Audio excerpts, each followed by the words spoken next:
Hey, welcome to EPN. My name is Victor Lucas. We bring you the latest in everything cool every single day. And today's rundown is being dedicated to J.E., who was born in 1981. Loved my Labyrinth t-shirt yesterday. Thanks for your note, buddy. Of course, I love 1981. That's the year Raiders of the Lost Ark came out. This rundown is dedicated to you. Stop me if this one sounds familiar, but DC has hit the reboot button on their entire comics universe. The all-new DC Rebirth line begins today with the release of an 80-page one-shot issue written by acclaimed author Geoff Johns. DC Rebirth is a relaunch of the entire DC Comics lineup and will incorporate elements from several previous reboots, including the New 52 and Flashpoint. Geoff Johns says that all of the books under the Rebirth brand will have a stronger emphasis on character development and will also celebrate the 80-year history of DC. New Rebirth series focusing on iconic heroes like Batman, Superman, and Wonder Woman will follow in June, with all of the familiar DC titles starting again before the end of the year.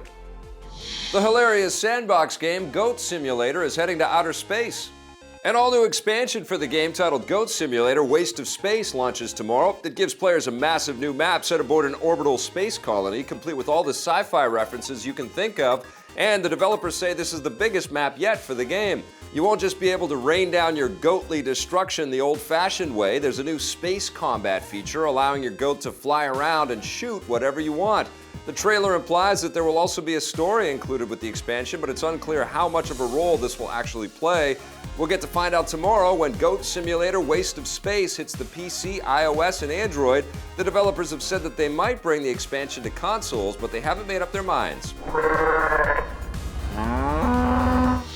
If destructive goats aren't your thing, Netflix is about to bring back its favorite talking horse.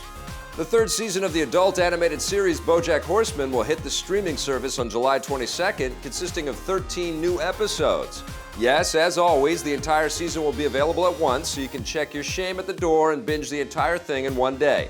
This season will see BoJack struggling through an Oscar campaign for his latest movie, and you can expect plenty of silly animal puns and celebrity cameos. I can't wait to review it. Critics are the worst. Speaking of Netflix, now that the streaming service is producing more and more original content, it may have to start acting more like a traditional TV channel.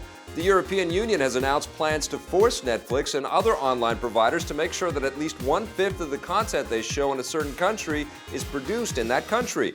Many governments have long had similar rules for traditional TV networks, and the idea is to help spur production within your own borders.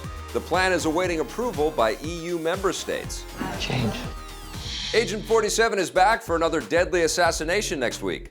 The third chapter of the episodic Hitman game hits consoles and the PC on May 31st. Since each new episode takes place in a unique location, this one will see Agent 47 head to the North African city of Marrakesh to eliminate two targets, a corrupt banker and a dictatorial army general.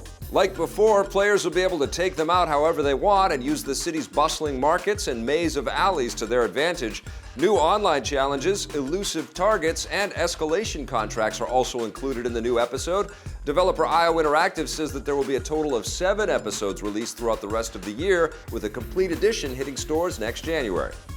It's getting easier to play the car soccer game Rocket League with your friends.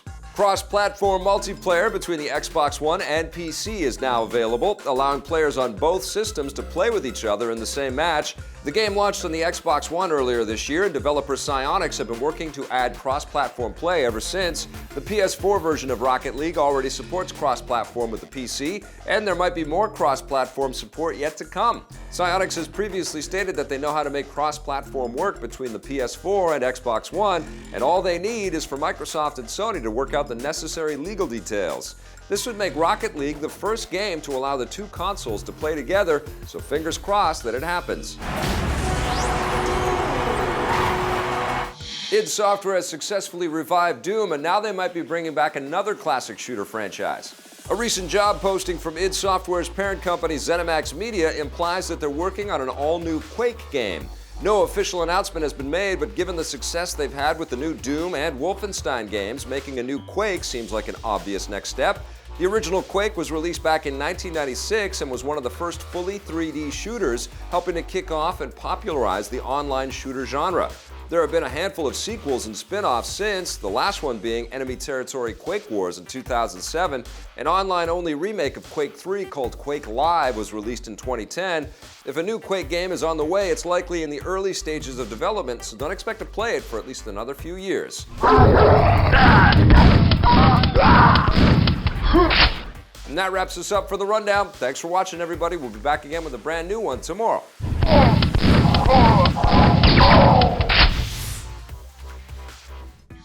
Hey, thanks for checking out that video on our EPN channel. It's just one small part of the things that we make around here. So if you liked it, don't forget to check out some of our other vids and hit that subscribe button.